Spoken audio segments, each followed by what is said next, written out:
Yeah, well, first of all, it's an honor to be here with one of the greatest legends in death metal. That's not only my opinion, but I believe everyone's opinion.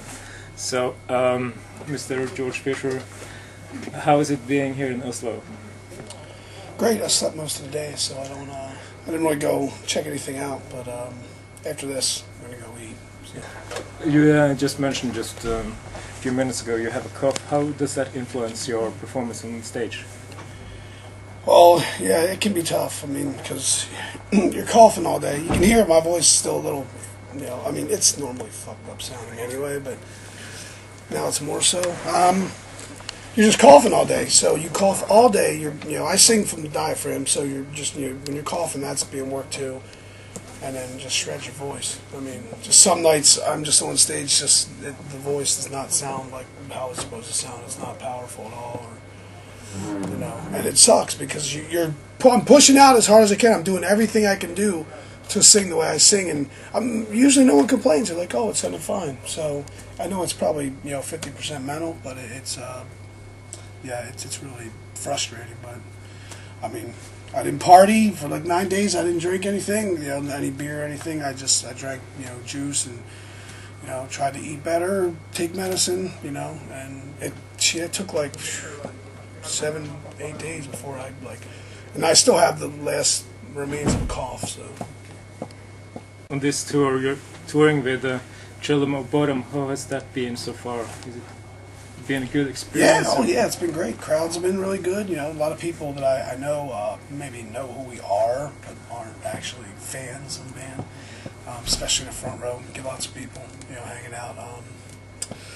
Lots of younger girls, I think, hanging out. I mean, that's just younger guys. I think younger in general audience, than what we normally probably have.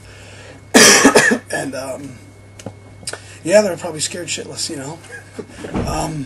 but hopefully they walk away and at least like the show enough to maybe go check out the new album or one of our records. I mean, we're not headlining too, so that's another thing that I would say is for me positive. I love. We've always headlined in Europe. It's always been playing last, waiting all fucking night long. Yeah. Now we don't do that. Now we play right before them. It's early. We can still hang out. We walk through the crowd, drink some beers with people, relax, not play, and then have to get in the bus and take off, It's not always like that even when you headline. Sometimes you have time. But, everyone's pretty much right out of the club after the show, like the fans, and so you don't have a chance to really, hang out as much. What do you do? You do a shorter show, shorter set, 45 minutes. 45 minutes. It's like a half an hour or so less than what we would normally do, Yeah. Not too bad. Yeah.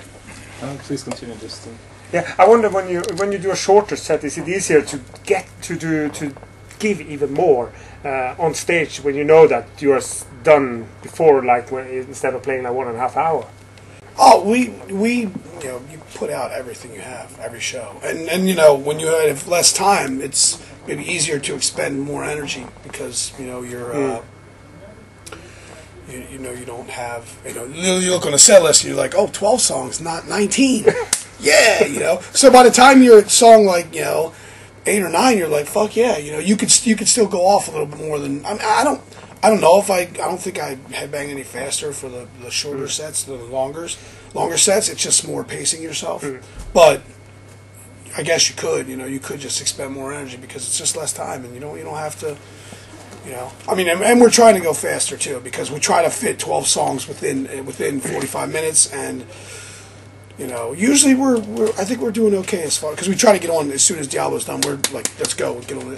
If they get the stage set up and it's 5 minutes early, we don't just wait those 5 minutes to go on. We just go on so that we make sure we have plenty of time to, for me to yell at people and tell them shit and whatnot. So I enjoy 45 minutes more than I do an hour and a half, or whatever. I mean, for our fans, obviously it's better, more songs, more time, but it's a good change of pace for us. Yeah.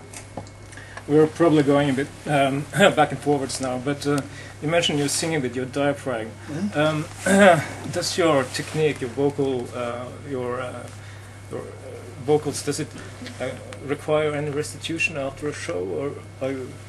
Well, I usually don't go to, like, if we're done playing the show, there's sometimes after party shows, you know, people, you know, are, you know, have a bar around the corner, you know, and everybody goes there. I usually don't go because, especially now that I'm getting over a cold, you know, you go there and there's lots of fans there, and that's great to hang out with people that you know love the band or whatever. That's the reason we're here. You know, without the fans, we're not here.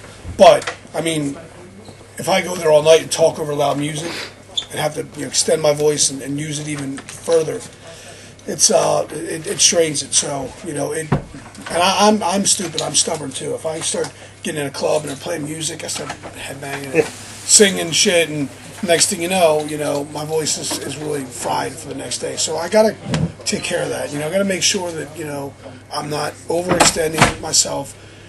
So I used to more go to after show parties or go to bars after the show, but now I just sit in the bus and listen to the music. Really, or watch like movies, Dark Knight. But does it also require that you're warming up for a long No, period? I don't do anything. I just go on stage and do it. I don't think I ever really did warm up or do any of that stuff. I just always went on. Maybe like right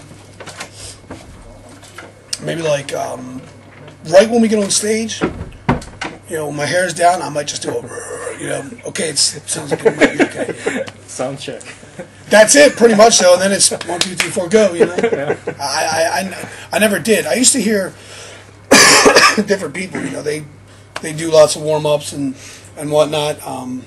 For me, every once in a while I would just do like a just to get an idea of what it sounded like. But I never do it full throttle like when I'm on stage. So it's never a good indication of if I.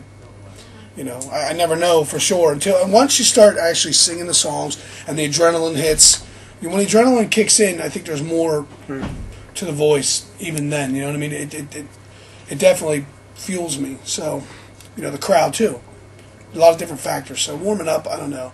I don't think I would really benefit from it. It might be better on a 45-minute set because we're not playing as long. But my whole thing is the less I have to sing. God damn it over there! Shut up. The less I have to sing, the better I can maintain my voice. I don't do much outside of just when we're playing. Like singing wise. I try not to.